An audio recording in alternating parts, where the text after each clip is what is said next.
खबर इस वक्त मिल रही है। बीएसपी ने उम्मीदवारों की पहली लिस्ट जारी कर दी है। जी हां, 11 उम्मीदवारों की पहली लिस्ट जारी कर दी है बीएसपी ने, बहुजन समाज पार्टी ने।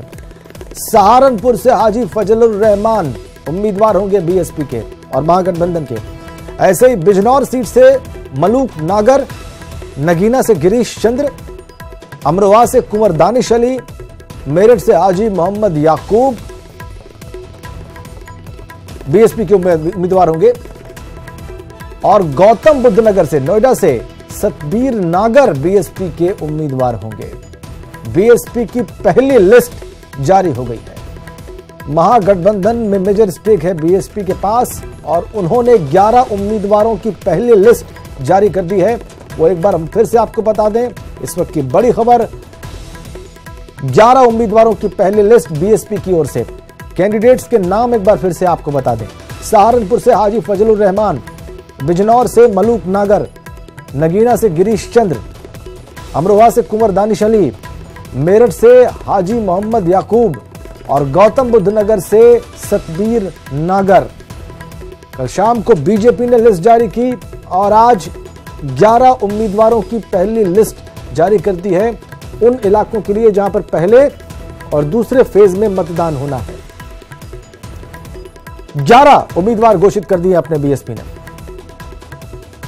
बहुजन समाज पार्टी ने अपने 11 उम्मीदवारों के नाम घोषित कर दिए हैं, सार्वजनिक कर दिए हैं, ताकि वो पहले और दूसरे फेजेस के लिए अपना नामांकन कर सकें और तैयारी कर सकें। पहली लिस्ट उम्मीदवारों की बीएसपी ने जारी कर दी है। मेरठ से हाजी मोहम्मद याकूब। और इस खबर पर और ज्यादा डिटेल्स देंगे हमारे सहयोगी अजीत, इस वक्त हमारे साथ फोन लाइन पर जुड़े हुए हैं। बताइए अजीत, क्या जानकारी मिल रही है आपको? बिल्कुल राजेंद्र, ये पहली बार ऐसा हुआ है जब बसपा की तरफ से कोई उम्मीदवारों की सूची जारी की गई है। इसके पहले वो लोकसभा प्रत्याशी बनाए जाते थे और उनके जो जोनल कोऑर्डिनेटर होते थे वो आधिकारिक तौर पर उन मंडल क्षेत्रों में जाकर प्रेस कॉन्फ्रेंस करके घोषित कर देते थे। लेकिन इस बार चूंकि सपा बसपा और आरएलडी का गठबंधन है, लिहाजा उम्मीदवारों की लिस्ट जारी की जा रही है। इससे पहले आरएलडी ने जारी की थी, समाजवादी पार्टी जारी कर रही है और अब बीएसपी की तरफ से आज जो उनके राष्ट्रीय महासचिव हैं मेवालाल गौतम, उनकी तरफ से जारी किया गया है, जिसमें उन सीटों के प्रत्याशियों के उम्मीदवारों के नाम की घोषणा की गई है। सूची में नाम दिए गए हैं जहां पर पहले और दूसरे चरण का चुनाव होना है। अगर बात करें मेरठ की, काफी हाई प्रोफाइल सीट है, तो वहां पर उन्होंने अपने प्रत्याशी की घोषणा की है, जहां से हाजी मोहम्मद याकूब को लड़ाया जाएगा। गौतम बुद्ध नगर है यानी नोएडा, वहां से सतबीर नागर को लड़ाया गया है। बुलंदशहर जो सुरक्षित सीट है वहां से योगेश वर्मा को प्रत्याशी बनाया है। इसके अलावा अलीगढ़ काफी महत्वपूर्ण सीट है, वहां चूंकि बालियान जो वोट है वो काफी लंबा चौड़ा, इसलिए चूंकि संजीव बलियान का मुकाबला हो, इसलिए अजीत बलियान को टिकट दिया गया है। आगरा सुरक्षित सीट पर उन्होंने मनोज कुमार सोनी को दिया और फतेहपुर सीकरी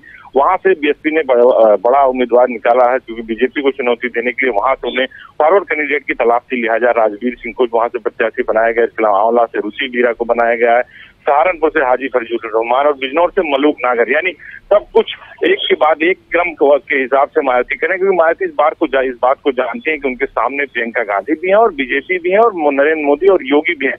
लिहाजा वो इस बात को बखूबी समझते हैं कि अगर हमें चुनाव लड़ना, हमें अपनी सीटों की संख्या बढ़ानी होगी, पिछले चुनाव की सीटों की, तो हमें जो है एक रणनीति होगी, उसके तहत काम करना होगा। और अखिलेश यादव और मायावती इसलिए लगातार डिस्कस करके प्रत्याशियों की सूची जारी कर रहे हैं। तो अब एक बात साफ हो चुकी है, कहीं ना कहीं मायावती इस बात को बखूबी समझते हैं कि अगर उन्हें बीजेपी को हराना होगा, उन्हें प्रियंका गांधी का रास्ता रोकना होगा, तो प्रत्याशियों का चयन सही तरीके से करना होगा, तभी वो अपने प्रत्याशियों को जिता पाएंगे, जिसमें जातीय समीकरण, क्षेत्रवाद और धर्म सब कुछ देखा जा रहा है। तो ये सूची इतिहास में पहली बार मायावती की तरफ से सूची जारी की गई। राजेंद्र, बिल्कुल बिल्कुल, आपने कहा बहुत सारी चीजें फर्स्ट टाइम हो रही हैं। उन्होंने ट्विटर हैंडल बनाया अपना, उन्होंने इस तरह से सूची जारी की, इस तरह से गठबंधन हुआ लोकसभा चुनाव के लिए, बहुत कुछ पहली बार हो रहा है। जीत, अब हम ये जानना चाहेंगे कि ये जो 11 उम्मीदवार हैं, इनमें जो बड़े नाम हैं, खासकर अलीगढ़ से या फिर नोएडा से या फिर सहारनपुर से, इनमें क्या विशेषता देख रहे हैं आप, क्या इतिहास रहा इनका? देखिए, बिल्कुल राजवीर सिंह है, फतेहपुर सीकरी के काफी बड़े नाम माने जाते हैं और वहां से ठाकुर कैंडिडेट की तलाश भी थी बीएसपी की, क्योंकि वो जानती है कि सीट को जीतने से आगरा के आसपास की सीटें प्रभावित होंगी। इसके अलावा अलीगढ़ का जो इलाका है, उधर संजीव बलियान एक बड़ा चेहरा है बीजेपी के पास, अलीगढ़ और बुलंदशहर की तरफ, तो बलियान वोटों पर इनके ध्यान होगा। योगेश वर्मा भी पुराना नाम माना जाता है और इसके अलावा मेरठ हाजी याकूब काफी बड़ा नाम है और उसके जरिए वो वहाँ का जो मुस्लिम वोट है उसको साधने की कोशिश होगी। मेरठ मेरठ में अगर वो मजबूत स्थिति में लड़ते हैं तो अगल बगल की जो सीटें हैं, बागपत है, बुलंदशहर है, सहारनपुर है, उस पर भी इनका असर पड़ेगा। और सहारनपुर से भी इसलिए उन्होंने मुस्लिम कैंडिडेट को दिया है क्योंकि इसके पहले जब कैराना में चुनाव हुआ तो आपने देखा था कि किस तरह तबस्सुम जो समाजवादी पार्टी के कैंडिडेट थे उन्हें आरएलडी के सिंबल पर चुनाव लड़ाया गया था। और वोट ट्रांसफर हो जाए, इस बात का विशेष ध्यान रखा गया। जो सबसे महत्वपूर्ण बात है राजेंद्र, आपको बताऊं कि जो इनका गठबंधन है, उस गठबंधन का जो सबसे बड़ी और अहम कड़ी है वो है वोट ट्रांसफर। क्या बसपा का वोट सपा में चला जाएगा या सपा का यादव और मुस्लिम वोट बीएसपी को ट्रांसफर हो जाएगा, या अजीत सिंह और जयंत चौधरी अपने जाट वोट को इनको ट्रांसफर कर पाएंगे। अगर ये तीनों एक साथ लड़ेंगे, और वोट ट्रांसफर करना ही सबसे बड़ी चुनौती इस गठबंधन की, अगर वोट ट्रांसफर नहीं हुआ तो उनको नुकसान होगा। लिहाजा एक एक सीट पर नामों के साथ साथ क्षेत्र और दिशा और दशा सभी चीजों का ध्यान रख रहे हैं मायावती।